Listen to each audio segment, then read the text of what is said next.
अस्सलाम वालेकुम नाज़रीन, जेट रिव्यू के चैनल पर खुशामदीद करते हैं नाज़रीन। जैसा कि आप लोगों ने जंजीरें ड्रामा का एपिसोड 33 देखा होगा, तो आज हम एपिसोड 34 के प्रोमो को डिस्कस करेंगे कि आने वाले एपिसोड में क्या होगा। जैसा कि नाज़रीन हुआ कुछ यूं है कि एक तरफ बानो की मौत का राज मुकम्मल तौर पर सामने आता है, तो दूसरी तरफ सरबुलंद के सामने एक के बाद एक नई हकीकत खुलती चली जाती है।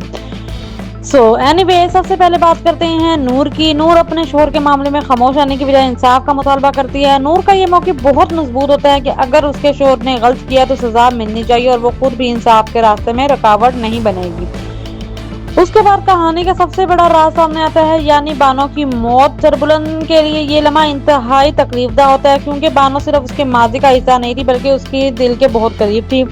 बानो की मौत के पीछे जो हकीकत छुपी हुई थी वो सामने आने के बाद सरबुलंद एक बार फिर अंदर से टूट जाता है। फिर बानो के फ्लैशबैक दिखाए जाते हैं, जिनसे अंदाजा होता है कि इसे पूरे वाकये में हालात ने किस तरह सबके जिंदगियां तब्दील कर दी। उसके बाद सहराब खान और तुरसाम का ट्रैक आता है, तो तुरसाम एक इंतहाई खतरनाक कदम उठाता है और अपने ही मामू को कत्ल कर देता है, लेकिन मामले को छुपाने के लिए पुलिस के सामने से गलत फायरिंग का वाकया बज़ाहिर करने की कोशिश की जाती है। दूसरी तरफ सरबुलंद अब सिर्फ माजी के राजों में नहीं उलझता, बल्कि वो हकीकत तक पहुंचने के लिए अमली कदम उठाता है। जब वो सहराब को अपने काबू में कर लेता है तो कहानी एक नए मोड़ पर पहुंच जाती है। एनीवेज अब सरबुलंद सहराब से क्या सच उगलवाने वाला है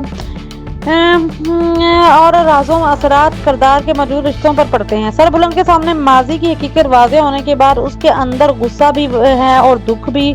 बानो के मामले ने उसे अंदर से बदल दिया और अब वो किसी भी बात को सिर्फ सुनकर कबूल करने की बजाय हकीकत जानना चाहता है। दूसरी तरफ राबिया भी इस पूरी सूरत हाल से मुतासिर होती है। सरबुलंद के माजी और बानो से जुड़े राजों की वजह से दोनों के रिश्तों पर जज्बाती दबाव बढ़ता है। राबिया चाहती है कि सरबुलंद माजी के दुख से बाहर निकलकर अपनी मौजूदा जिंदगी के बारे में फैसला करे, और दूसरी तरफ सहराब खान की सूरत हाल भी बहुत अहम हो जाती है। सरबुलंद के सामने आने के बाद उसके लिए एक अपने राज छुपाना मुश्किल हो जाता है। इस दौरान तुरसाम का किरदार भी खतरनाक रुख तैयार करता है। वो अपने किए हुए जुर्म के बाद अब ऐसी सूरत हाल में फंस चुका है जहां एक गलत कदम उसके लिए सब कुछ खत्म कर सकता है।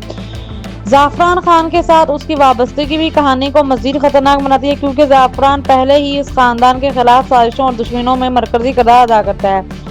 और एनीवे सरबानों के जज्बात भी नुमायां होते हैं। इसे महसूस होता है कि सरबुलंद की जिंदगी में माजी की जगह अभी मुकम्मल तौर पर खत्म नहीं होनी चाहिए।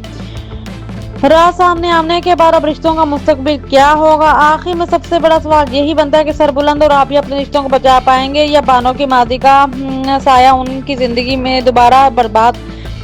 बर्बाद कर देगा, या तुरसाम और जाफरान की साजिशें कहां कर जाकर खत्म होंगी। जानी जंजीरें अब सिर्फ मोहब्बत की कहानी नहीं रही, बल्कि हर किरदार अपने किए हुए फैसलों की कीमत अदा कर रहा है। और आप लोगों को क्या लगता है, क्या सरबुलंद को राबिया के साथ अपनी नई जिंदगी पर तवज्जो देनी चाहिए या बानो के साथ होने वाली नाइंसाफी का मुकम्मल हिसाब लेना चाहिए? अपनी राय आप लोग जरूर कमेंट में बताइएगा। अगर आपको हमारी ये वीडियो अच्छी लगी हो, like share comment subscribe and don't forget to hit the bell icon. Thank you.